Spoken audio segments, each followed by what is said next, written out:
Part 7 है, नया part है मानव संसाधन। मानव संसाधन का मतलब होता है कि संसाधन और साधन दोनों। देखिए, साधन किसे कहते हैं? साधन जैसे आप पढ़ रहे हैं, किसके द्वारा पढ़ते हैं? किताब, कॉपी, पेंसिल। धीमे धीमे, किताब, कॉपी, पेंसिल, तो ये क्या है? साधन। शैक्षिक साधन क्या है ये? शैक्षिक साधन। जैसे आप कहीं जा रहे हैं,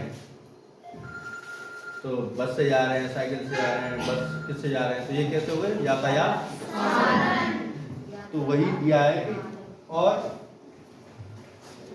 जिस वस्तु के द्वारा हम कोई कार्य करते हैं उसे साधन कहते हैं। क्या कहेंगे हम? साधन। जैसे पढ़ने लिखने या किताब, कॉपी, पेंसिल, ये क्या है? शैक्षिक साधन है। मानव स्वयं एक महत्वपूर्ण साधन है। मानव कैसा है? महत्वपूर्ण साधन है। इसीलिए पाठ का नाम रखा है मानव संसाधन। मानव संसाधन। मानव को संसाधन क्यों कहा जाता है? आइए जाने। मानव को संसाधन क्यों कहा जाता है? आइए जाने। पीछे से कम बोला करो, रिकॉर्डिंग में गड़बड़ हो जाता है। पीछे से बड़ा करो।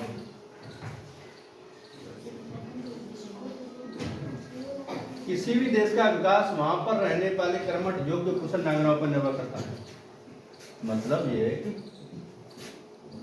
किसी भी देश का विकास वहां पर रहने वाले कर्मठ योग्य और कुशल नागरिकों पर निर्भर। कुशल का मतलब होता है प्रशिक्षित लोग। जब किसी देश में पर्याप्त संख्या में व्यावसायिक तकनीकी प्रशिक्षित लोग होते हैं, पर्याप्त माने जैसे 100% है, 100 में से 70% पर्याप्त माना जाता है, या 60-65 ये पर्याप्त माना जाता है। ऐसे लोग कैसे होने चाहिए? व्यवसाय के में तकनीकी प्रशिक्षित लोग होने चाहिए। उस देश का विकास सबसे तेजी से होता है। इसीलिए तो मोदी जी ने स्किल इंडिया लॉन्च किया प्रोग्राम। शिक्षित प्रशिक्षित आपके गांव तक सिलाई का प्रशिक्षण दिया जा रहा है और आपके कंप्यूटर का प्रशिक्षण दिया जा रहा है। क्यों दिया जा रहा है? कि युवा प्रशिक्षित हो सके, युवा स्किल डेवलपमेंट आ सके युवाओं में। जब तक युवाओं में स्किल डेवलपमेंट नहीं आएगा, अपने एक कार्य में दक्षता हासिल नहीं करेंगे, जब तक देश का विकास संभव नहीं होगा। यदि विकास की तुलना में अन्य संसाधनों का उपयोग करने वालों की संख्या अधिक बढ़ जाती है, अगर बंद कर दे दिया ना, काट दे, संसाधनों का उपयोग करने वाली संख्या अधिक बढ़ जाती है तो समृद्ध नहीं हो सकता है। कि स्किल वाले लोग कम हैं और स्किल का जो तकनीकी बनाई जा रही है उसको मतलब उसको यूज करने वाले ज्यादा हैं, तो उस देश का विकास नहीं होगा। अनेक समस्याएं उत्पन्न हो जाती हैं। बढ़ती हुई जनसंख्या भी किसी देश के लिए चिंता का विषय हो जाती है। जैसे बढ़ती हुई जनसंख्या का मतलब है कि आपके पास जो खाद्यान्न है, खाद्यान्न की कमी। जैसे आपके सब छोटी सी बात है, एक घर कोई 1 क्विंटल गेहूं में पहले काम चलाता था, अब उसके घर में परिवारों की संख्या बढ़ी। परिवारों की संख्या बढ़ने से उसके रहने का एरिया भी बढ़ेगा, उसे खाने का अनाज भी बढ़ेगा, उसके और खर्च भी बढ़ेंगे नहीं बढ़ेंगे? तो कहीं न कहीं जनसंख्या बढ़ने से सभी चीज़ों पर फर्क पड़ता है, चाहे रिसोर्स हो, चाहे उत्पाद हो, चाहे कोई भी। ठीक, तो ये क्या है? किसी भी देश की चिंता का विषय बन जाती है। यदि वहाँ के लोग कुशल एवं योग्य है, अगर उसी देश के लोग कुशल और योग्य है, कुशल मतलब स्किल डेवलपमेंट है, उसमें स्किल है, उसको अपना किसी एक कार्य क्षेत्र में दक्षता हासिल है, तो ऐसे लोगों की वहाँ उस देश के लिए चिंता नहीं होती है। संसाधन देश के लिए उपयोगी संसाधन बन जाते हैं। जनसंख्या की स्थिति में अनुकूल जनसंख्या की स्थिति कहा जाता है। ऐसी स्थिति में कौन सी जनसंख्या बोली जाती है? अनुकूलतम। कैसी जनसंख्या? अनुकूलतम जनसंख्या। सुनिए, क्वेश्चन आएगा इसमें, आप पीछे लास्ट में क्वेश्चन आएगा। अनुकूलतम जनसंख्या की वह स्थिति है, अनुकूलतम जनसंख्या की वह स्थिति है जो देश में उपलब्ध भूमि, सुविधाओं एवं अन्य प्राकृतिक संसाधनों पर दबाव न डालती हो, न डालती हो। ठीक है, अनुकूलतम। ठीक है, ये पूछा जाएगा आगे क्वेश्चनों में। अनुकूलतम जनसंख्या से आप क्या समझते हैं? ठीक है, ध्यान रखना। आगे लिखिए, अगर किसी देश की जनसंख्या, अगर किसी देश की जनसंख्या वहां की उपलब्ध संसाधनों से अधिक होती है, अगर किसी देश की जनसंख्या वहां के संसाधनों से अलग, मान के चलो छोटा सा एक एग्जांपल लो। किसी जैसे कोई बारात गई गांव से, हैं 50 आदमी गए बारात, अब 50 में खाली खाना बनाओ, लेकिन बाय द वे अब पहुंच गई बारात 70 की, तो जो 50 का खाना था, क्या 70 उसमें परफेक्ट बैठ जाएंगे? नहीं बैठ पाएंगे। ऐसे ही किसी भी देश में अगर संसाधन कम है और जनसंख्या ज्यादा है, तो उस देश में क्या होगा? बाधा उत्पन्न हो जाएगी, होगी नहीं होगी? बाधा उत्पन्न आएगी। किसमें? सब चीज में, खाने से लेकर, रहने से लेकर, संसाधन से लेकर, रिसोर्स, संचार से लेकर सभी क्षेत्र में बाधाएं उत्पन्न होंगी। देखिए इसी में लिखा हुआ है, अगर किसी देश में, देखिए सुनिए समझिए, अगर किसी देश की जनसंख्या वहां पर उपलब्ध संसाधनों से अधिक हो गई है, अधिक, तो वहां विकास में बाधा होगी। विकास में क्या होगी? बाधा होगी। अब एक नजर भारत की जनसंख्या पर भी डालते हैं। भारत की जनसंख्या पर भी डालते हैं। भारत की जनसंख्या देखिए, दिमाग सही से पढ़ना, आराम से, बढ़ गया ये।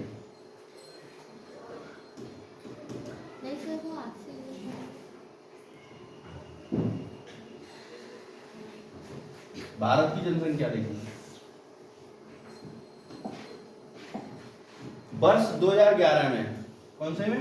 2011 में भारत की जनसंख्या 121 करोड़ थी। कितनी?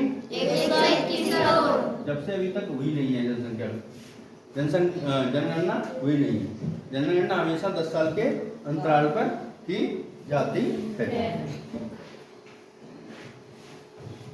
विश्व में चीन के बाद सबसे अधिक जनसंख्या भारत की है, लेकिन अभी जो प्राइवेट कंपनी एजेंसियां आंकड़े निकालती हैं, तो उन्होंने बताया है कि हमारी जनसंख्या चीन से भी आगे पहुंच चुकी है अब, लेकिन अभी हमें आधिकारिक तौर पर हमने गणना नहीं हुई है, तो अभी 2011 के आंकड़ों को ही हम मानते हैं। तो चीन की जनसंख्या कितनी हो गई है हमारे आगे? भारत की 1951 से 1981 की अवधि में जनसंख्या की निरंतर, यहाँ से क्वेश्चन आते हैं, ध्यान से समझना, इधर देख ले। 1951 से 1981 की अवधि में जनसंख्या की निरंतर और तीव्र वृद्धि हुई। जनसंख्या एकदम बड़ी लगातार। कौन सी सन में? 51 से 30 साल में। 30 साल में जनसंख्या बहुत जल्दी बढ़ने लगी। इस कारण खाद्यान्न आपूर्ति, खाद्यान्न अभी जो हम खाते हैं, तथा चिकित्सीय सुविधाओं में सुधार होना रहा, जिसमें मृत्यु दर में कमी आई। जिसमें मृत्यु दर में क्या हुई? कमी आई। जन्म दर की तुलना में मृत्यु दर में कमी होने के कारण, जन्म दर की तुलना में मृत्यु दर में कमी होने के कारण ही जनसंख्या में परिवर्तन हुआ। जनसंख्या में परिवर्तन हुआ। हाँ, जैसे जन्म दर बढ़ गया, तभी नहीं। जब जनसंख्या कैसे बढ़ेगी? जैसे जन्म दर बढ़ जाए लेकिन मृत्यु दर कम हो जाए। जैसे कहना नहीं चाहिए, सुनो पानी, जैसे कोई एक गांव है छोटा सा, गांव में 50 जन्म आ गए, 50 तो बच्चे पैदा हो गए। कितने? 50। और 10 बूढ़े मर गए, तो जनसंख्या बढ़ी कम हुई? कितनी बढ़ी? 40 बढ़ी। यही कारण हुआ यहाँ 1951 से 1981 तक। तो यही कारण हुआ 1981 से 1981 तक। की जनसंख्या में परिवर्तन हुआ। प्रति 1000 की जनसंख्या पर जन्मे जीवित बच्चों की संख्या को जन्म दर कहते हैं। जन्म दर किसे कहते हैं? कि प्रति 1000 की जनसंख्या पर 1000 पर कितने बच्चे जन्म ले रहे हैं, 1000 पर प्रति कितने बच्चे जन्म ले रहे हैं। इसे क्या कहते हैं? जन्म दर। क्या कहेंगे? जन्म दर। जन्म दर। प्रति 1000 की जनसंख्या पर मरने वालों की संख्या को मृत्यु दर कहते हैं। जन्म दर क्या? देखिए दो टर्म है, जन्म दर और मृत्यु दर। 1000 पर कितने जन्मे, 1000 में से कितने मरे। जैसे एक गांव में 1000 व्यक्ति रहते हैं, 1000 में से 50 आदमी जन्मे, 50 बच्चे आ गए और 1000 में से 10 मर गए, 1000 में से 10 मर गए, तो 1000 से 10 मरे, 1000 में 10 जन्मे। ये क्या है? मृत्यु दर और जन्म दर और जन्म दर। 1000 में काउंट होती है। जन्म दर पर नियंत्रण करने के लिए अब देखिए जन्म दर पर नियंत्रण कर रहे हैं, मरने पर नहीं करेंगे। जब जनसंख्या बढ़ती है तो किस पर नियंत्रण होता है? जन्म दर। किस पे हुआ? जन्म दर पर नियंत्रण करने के लिए सरकार ने परिवार नियोजन की विभिन्न योजनाएं लागू की। परिवार नियोजन सरकार ने जब देखा कि जनसंख्या एक साथ बढ़ रही है तो उन्होंने एक योजना लागू कर दी, परिवार नियोजन। ठीक। भारत की तुलना, भारत की लगभग आधी जनसंख्या, देखिए भारत की लगभग आधी जनसंख्या उत्तर प्रदेश, कहाँ इधर कह रहा है, भारत की आधी जनसंख्या, भारत की ओवरऑल 121 करोड़ जनसंख्या कितने राज्यों में आधी रहती है? देखो पहला उत्तर प्रदेश, महाराष्ट्र, बिहार, पश्चिम बंगाल, तमिलनाडु, मध्य प्रदेश। कितने राज्य हैं? 1 2 3 4 5 6 राज्यों में, मात्र 6 राज्यों में भारत की आधी जनसंख्या निवास करती है। मात्र 6 राज्यों में, मात्र 6 राज्यों में भारत की कितनी जनसंख्या? आधी। 121 करोड़, 120 मान लो इसको और सिंपल बनाने के लिए, तो 60 करोड़ जनसंख्या तो मात्र 6 राज्यों में निवास कर रही है और 60 और उसके बाद सभी राज्य। ठीक, दिमाग में रखना। शेष जनसंख्या 23 राज्य, शेष जनसंख्या 23 राज्य 7 केंद्र शासित प्रदेशों में निवास करती है। भारत की जनसंख्या का लगभग छठा भाग, भारत की जनसंख्या का छठा भाग अकेले उत्तर प्रदेश में रहता है। उसमें भी सबसे ज्यादा कौन से कहाँ रहते हैं? उत्तर प्रदेश। उसमें भी सबसे ज्यादा उत्तर प्रदेश में। उत्तर प्रदेश की जनसंख्या की वृद्धि दर राष्ट्रीय वृद्धि दर से अधिक है। राष्ट्रीय वृद्धि दर से अधिक है। राष्ट्रीय वृद्धि दर मतलब पूरे देश में जो वृद्धि दर आ रही है उससे भी ज्यादा किसकी वृद्धि दर है? उत्तर प्रदेश।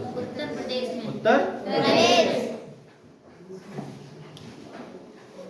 अब देखिए मानव संसाधनों के घटक कौन कौन से हैं? मानव संसाधनों के घटक कौन कौन से हैं? मानव संसाधनों के घटक, ये कलर क्यों जा रहा? मानव संसाधनों के घटक,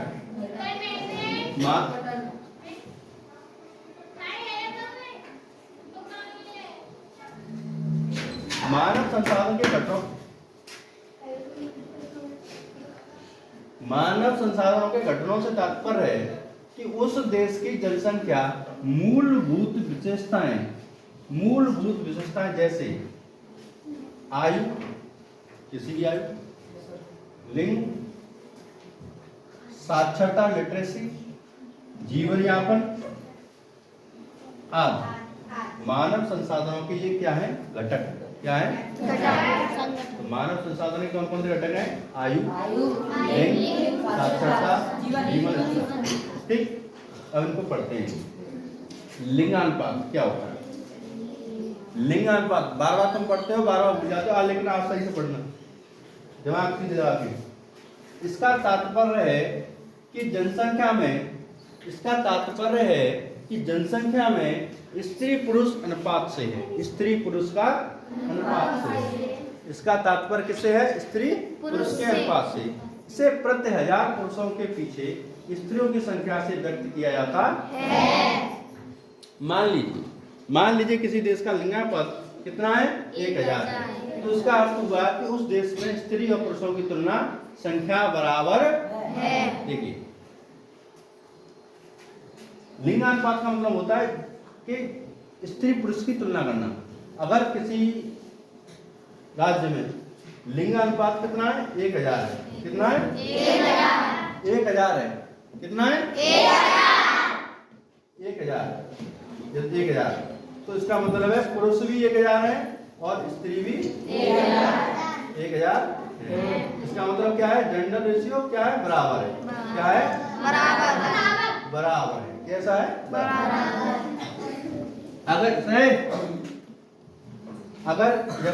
अगर किसी के यहाँ पुरुष 1000 है, कितने हैं पुरुष? स्त्री कितनी? 890। क्या ये बराबर है? नहीं। तो यहाँ जेंडर रेशियो बराबर नहीं है। ठीक है, तो कितना है? 890। कितना है? 890। क्यों? 1000 किसी भी राज्य में 1000 पुरुष है और 890 स्त्रियां हैं। 890 स्त्रियां हैं। ठीक है, तो 1000 में या कितनी स्त्रियां कम है? 110। इसे कहते हैं जेंडर रेशियो। इसे ही कहते हैं लिंगानुपात। ठीक है, देख लो। जैसे यदि किस उस देश में स्त्री और पुरुषों का अनुपात संख्या बराबर है, यदि लिंगानुपात 1100 है। कितना है? 1100। तो इसका अर्थ यह है उस देश में 1000 पुरुषों में कितनी है? 100 स्त्रियों की संख्या अधिक है। अगर यहाँ अधिक है, देखिए ये तो कम हो गई। अधिक का मतलब अगर ये 1100 है, यहाँ जैसे 1000 बटे 1100, तो यहाँ स्त्रियां कितनी आएंगे? 100। तो यहाँ स्त्रियां ज्यादा हैं, तो यहाँ लिंगानुपात ज्यादा है। लिंगानुपात ज्यादा है। कम ये हो गया, ज्यादा ये हो गया। तो इसका अर्थ है यह देश में 1100 पुरुषों पर 100 स्त्रियों की संख्या अधिक है। यदि लिंगानुपात 100 से और कम है, उसका अर्थ है कि लिंगानुपात स्त्रियों के क्या है? प्रतिकूल है।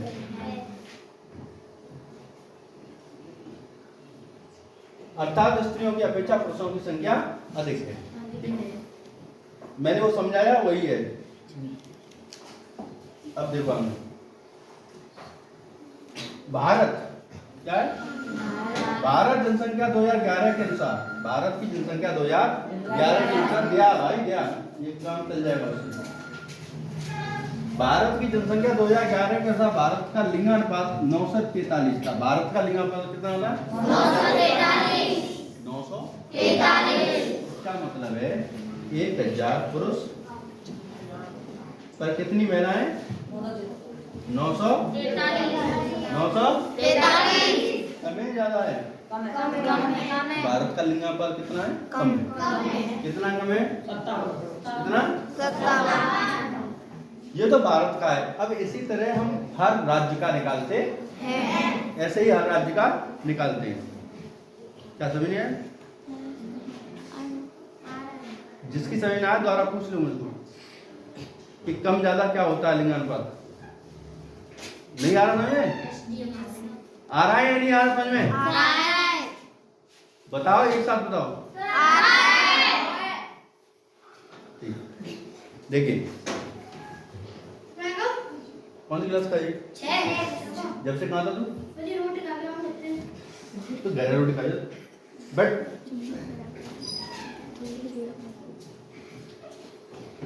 अब देखिए, तो ये याद रखो, भारत का लिंगानुपात कितना है? 943।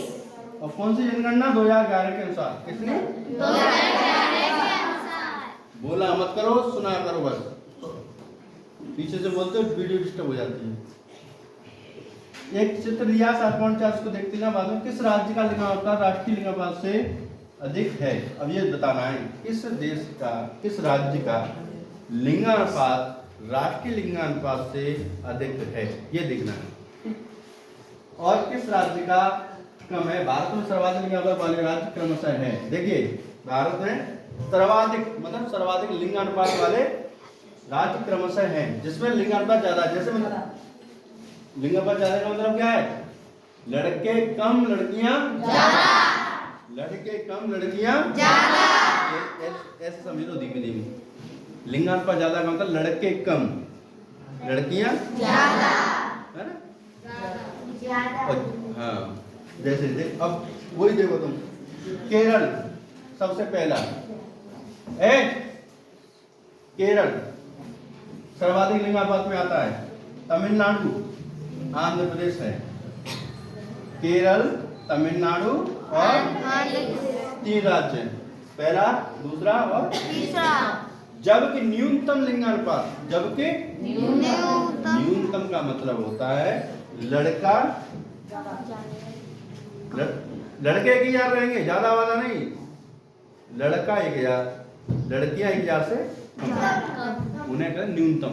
अब कितने न्यूनतम है वो तो आंकड़ा बताते हैं राज्यों में।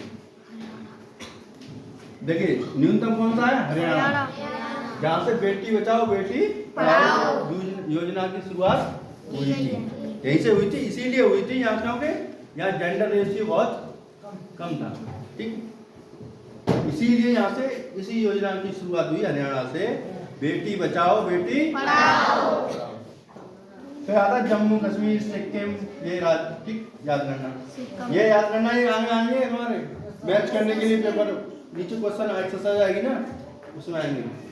भारत में स्त्रियों के प्रतिकूल लिंगानुपात के कारण क्या है? अब ये देखिए, भारत में स्त्रियों के प्रतिकूल लिंगानुपात के कारण ये कहना बताना चाह रहा है कि भारत में क्यों कहीं लड़कियां बढ़ रही हैं, क्यों कहीं लड़कियां किसी राज्य में कम हो रही हैं, इसके क्या कारण हो सकते हैं? इसके क्या कारण है ये बताएगा, क्या कारण है। सुनिए, भारत में बालकों के पालन पोषण को अधिक ध्यान दिया जाता है, जबकि बालक को, बालक का मतलब क्या है? लड़का। बालक का मतलब लड़का। जिम कानून राजा है, जिम राजा बेटा है, जिम और कोई बेटा है, ये कह रहा है, मैं नहीं कह रहा हूँ, किताब कह रही थी। भारत में बालकों का पालन पोषण पर अधिक ध्यान दिया जाता है, जबकि बालिकाओं की उपेक्षा की जाती है। ललाए भाई लला वो आओ ना बुखार, तुरंत डॉक्टर पे जाओ। लली आओ,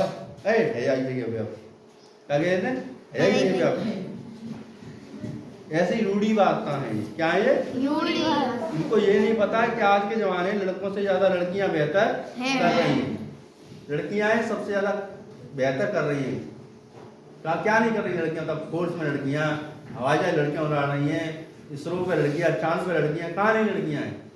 लेकिन एक सोच, जो पुरानी सोच दिमाग में बैठी हुई है, रूढ़ी बात था बुजुर्गों में, वो कैसे निकाली जाए, वही किताब कह रही है कि ये सोच, किताब बता रही ये सोच थी 2011 जनरल।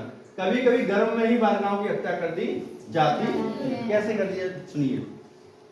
जैसे क्या होता है कि कोई दंपत्ति है, नहीं दंपत्ति है, तो उन्होंने पहला बच्चा हुआ, लड़की हो गई, दूसरा बच्चा हुआ, फिर लड़की हो गई। अब ये नहीं है कि किसकी पुत्र की मोह की लालसा में, पुत्र मोह लालसा में, पुत्र मोह लालसा में क्या हो रहा है, फिर लड़की होने लगी। तो क्या हुआ, उन्होंने कहीं मेडिकल से टेस्ट करवाया, उन्होंने बता दिया लड़की है, तो उन्होंने कह दिया इसी में ही मार दो, पेट में। क्या कह दिया? पेट में ही गर्भपात करा दो। क्या हो गया? भ्रूण हत्या हो गई। क्या हुई वो? भ्रूण हत्या। कभी कभी गर्भ में ही बालिकाओं की हत्या कर दी जाती है। किसकी लालसा में? पुत्र की लालसा में। किसकी लालसा में? पुत्र की लालसा में। और यही कारण एक फैक्ट है कि जनसंख्या वृद्धि में भी यही कारण बताया जाता है। यही कारण जनसंख्या की वृद्धि में, पुत्र की लालसा में जनसंख्या बढ़ाते जाते हैं। और यही कारण है कि लड़कियों की भ्रूण हत्या होती है। किसकी लालसा? पुत्र पता ना काज ने सोने के सट्टा खवावे। देखिए, इसे बालिका भ्रूण हत्या भी कहा जाता है। ठीक है, क्लियर है? एक यहाँ केस स्टडी है, ये पढ़ लेना उसमें से, ठीक है। सोचिए, और केस स्टडी है, केस इसको पढ़ना है। अब देखिए साक्षरता दर क्या होता है।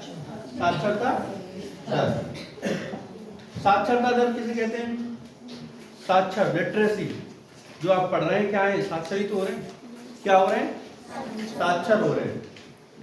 किसी भी देश में ज्यादा से ज्यादा जनसंख्या अगर साक्षर होगी तो ऑटोमेटिक उसका देश का विकास होगा, है ना। समझ होगी, परख होगी। मानव विकास के लिए शिक्षा सबसे महत्वपूर्ण घटक है। मानव विकास के लिए, मानव विकास के लिए देख विकास किसका होगा? मानव का। किसका होगा? मानव विकास के लिए शिक्षा का महत्वपूर्ण घटक है। इसलिए हमारे देश की शिक्षा व्यवस्था मानव संसाधन विकास मंत्रालय के अंतर्गत आती है। अब इसको बदल दिया गया है, अब शिक्षा मंत्रालय के अधीन आ गया है। पहले इसका क्या था? MHRD। क्या था? MHRD। अब हो गई है MOE, मानव संसाधन। अब शिक्षा मंत्रालय हो गया इसका नाम। क्या हो गया? तो इसके किसके अंदर आती है? मानव संसाधन मंत्रालय के अंदर। शिक्षा के द्वारा ही लोगों का मानसिक विकास होता है। मानसिक विकास कैसे होगा? शिक्षा के द्वारा। कैसे होगा? शिक्षा के द्वारा होगा। उन्हें रोजगार भी कैसे मिलेगा? शिक्षा के द्वारा। गरीबी एवं अंधविश्वास भी कैसे दूर होगा? शिक्षा के द्वारा। देखिए अंधविश्वास कैसे दूर, थप्पड़ दो खींच के। अंधविश्वास कैसे दूर होगा? सुनिए, पहले क्या था कि जैसे तुम पढ़े लिखे हो, क्या हो? पढ़े लिखे, तुम्हें ज्ञान है, शिक्षा पढ़ी है तुमने। तो कोई व्यक्ति जैसे बीमार हो गया, तो बीमारी से क्या होगी? किडनी खराब होगी उसकी। क्या होगी? किडनी खराब। किडनी खराब होने से उसका डाइजेशन सही नहीं हुआ, ब्लड भी फंक्शन नहीं कर पाएगा। अगर तुम्हें तो पता है, ऐसे ही अगर कोई बिना पढ़ा लिखा व्यक्ति किसी मरीज को ले गया, तो डॉक्टर ने कह दिया, डॉक्टर ने बात की उससे, उसे पता पड़ेगा कि ये बिना पढ़ा लिखा है, तो उसने कह दिया इसको ले जाओ, आप इनका कुछ नहीं होगा। जैसे ही बाहर लाया, तो जैसे एक पढ़ा लिखा व्यक्ति या जैसे कहते हैं ना जादू टोना वाला मिल गया, है ना। ज्यादा टोना वाले क्या, वो तो परेशानी में रहते ही है। कौन? पेशेंट तो परेशानी में, पेशेंट घर वाली परेशानी रहते हैं। उसने कहा ऐसे केस तो हमने 2 मिनट में सॉल्व करते हैं। हमारे बाबा जी कर देते हैं, बाबा वो कर देते हैं। चलो हमारे बाबा तुम भैया वो परेशान तो हुई, बाने से शायद है, वो चला गया। 10-5 हज़ार पर ठग लेगा ने, 2-4 जड़ी बूटी वैसी खा ली नॉनवेज की उसे, और वो घर आके मर। वही पढ़ा लिखा व्यक्ति होता तो उसे पता रहता, रिपोर्ट पढ़ के बता देता, जब किसी व्यक्ति की किडनी 98% खराब हो चुकी है, उसको कोई भगवान नहीं बचा सकता है। कोई भगवान बचा सकता है? या तो उसको किडनी बदल दिया है। तो बिना पढ़े लिखे होने से ये फायदा, ये घाटा होता है। इसीलिए लिटरेसी बहुत जरूरी है। लिटरेसी किसी भी देश में होगी, वो देश क्या बनेगा? विकासशील रहेगा। ठीक, यही कारण है स्वतंत्रता प्राप्ति से लेकर आज तक जनसंख्या को 100% साक्षर करने का प्रयास किया जा रहा है। 2030 तक हम क्या करने जा रहे हैं? NP 2020 के थ्रू 100% का मतलब 100%। कोई भी गांव में कोई भी एक बंदा ऐसा नहीं रहेगा जो साक्षर न हो। लिखना पढ़ना समझना, लिखना पढ़ना समझना सभी जानेंगे। लिटरेसी शिक्षा 100% होनी चाहिए। स्वतंत्रता के समय भारत की जनसंख्या का केवल छठा भाग ही, देखिए कब हुआ स्वतंत्र देश? 1947 में देश स्वतंत्र हुआ। कब हुआ? 1947। जब की बात कर रहा कि 1947 में भारत की जनसंख्या का केवल छठा भाग ही साक्षर था। छठा भाग, कितना भाग? छठा भाग ही कैसा था? साक्षर। कैसा था? साक्षर। मतलब लिटरेसी पढ़ना लिखना समझना जाता था बस। ठीक। वर्ष 2011 में कितने % हो गया? 73। कितने %? 73। जनसंख्या कैसी होगी? साक्षर। साक्षर। जबकि उत्तर प्रदेश की जनसंख्या 67.7% साक्षर है। ये कितनी है? ये पूरे देश की है। ये देश की साक्षरता है पूरे की। ऐसे ही हर राज्य की साक्षरता निकाली जाती है। तो यूपी की कितनी साक्षरता है अपने? लिटरेसी कितनी है यूपी की? है कितनी है यूपी की? 60.7%। और इंडिया की? इंडिया की 73। याद रखना दोनों, ठीक है? याद रखना। जनसंख्या की साक्षरता भारत की स्त्रियों की तुलना में साक्षर। अब देखिए साक्षरता भी दो चीजों में निकलती है। पुरुष कितने साक्षरता हैं यहाँ की, और स्त्रियां कितनी साक्षर? पुरुष साक्षर, क्योंकि पुरुष भी पढ़ेगा स्त्री पढ़ेगी, तो जाहिर सी बात है दोनों की साक्षरता निकलेगी, है ना? पुरुष और स्त्री की अलग से साक्षरता निकाली जाती है। जनसंख्या की साक्षरता भारत में स्त्रियों की तुलना में साक्षर पुरुषों की संख्या अधिक होती है। अपने भारत में स्त्रियां कम साक्षर हैं, पुरुष ज्यादा हैं। आज भी बहुत जगहों पर बालिकाओं को विद्यालय भेजने में भेदभाव किया जाता है। इसीलिए सरकार द्वारा बालिकाओं को शिक्षा प्रोत्साहन करने के लिए विभिन्न प्रकार की योजना चलाई रही है। सामान्य देखा गया है कि बहुत सारे विद्यालयों में बालिकाओं के लिए अलग से शौचालय व्यवस्था न होने के कारण वहाँ क्या है, अलग से शौचालय व्यवस्था का निर्माण किया गया है। और बहुत सारे स्कूल ऐसे हैं, अब तो नए भारत सरकारें नए स्कूल खोल रही हैं। जैसे बालिकाओं का कस्तूरबा गांधी बालिका विद्यालय, कस्तूरबा गांधी बालिका विद्यालय जो लड़कियों के लिए है स्पेशल, क्योंकि क्या पहले क्या डर लगता था, बट गार्जियंस को क्या, अभिभावक को डर लगता था कि बेटी हमारी जाएगी दूर तो कैसे पढ़ेगी, कैसा माहौल होगा। अब उनको एक आवासीय स्कूल की प्रधानता, आवासीय स्कूल दे दिया गया कि जी वहाँ लड़कियाँ पढ़ेंगी, आवासीय हॉस्टल कहीं जाना नहीं, वहीं खाओ वहीं पियो वहीं पढ़ो। आवासीय स्कूल लड़कियों के लिए बनाए जा रहे हैं, है ना? हमारे यहाँ भी लड़कियाँ पढ़ती हैं, नहीं पढ़ती? तो अब क्या है, बदल रहा है माहौल, ठीक? विद्यालयों की अपने शौचालय व्यवस्था की जाती है। अब आयु संरचना क्या है? आयु संरचना दिया भाई है, मत लेके आओ यहाँ, कौन है? आयु संरचना क्या है? बार आयु संरचना, हमारे घर में कुछ कम आयु के बच्चे होते हैं, हमारी घरों में कम आयु के बच्चे होते हैं, कुछ मध्य आयु के बच्चे होते हैं, और युवा तथा कुछ अधिक आयु के वृद्ध, और कुछ वृद्ध होते हैं। देखिए कछु बूढ़, ऐसे सुनो, कछु बालक होंगे, कछु लेबर बड़े होंगे, कछु जवान होंगे, कछु बूढ़े होंगे, ऐसे, ठीक? तो वही कहा गया है बच्चे वो है। क्वेश्चन पूछूंगा तो नहीं आए तो देखो।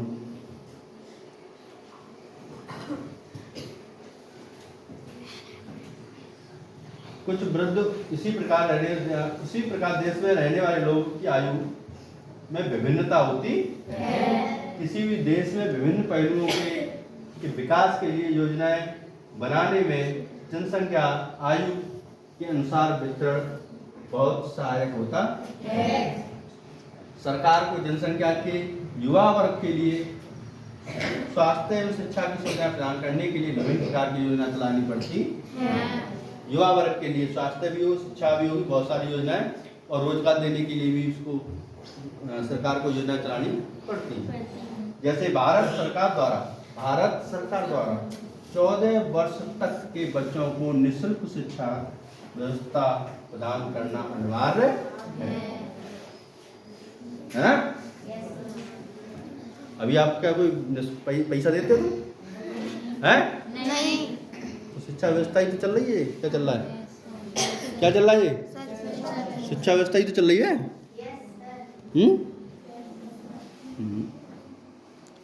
तो कल पढ़ाऊंगा, अब इतना ही।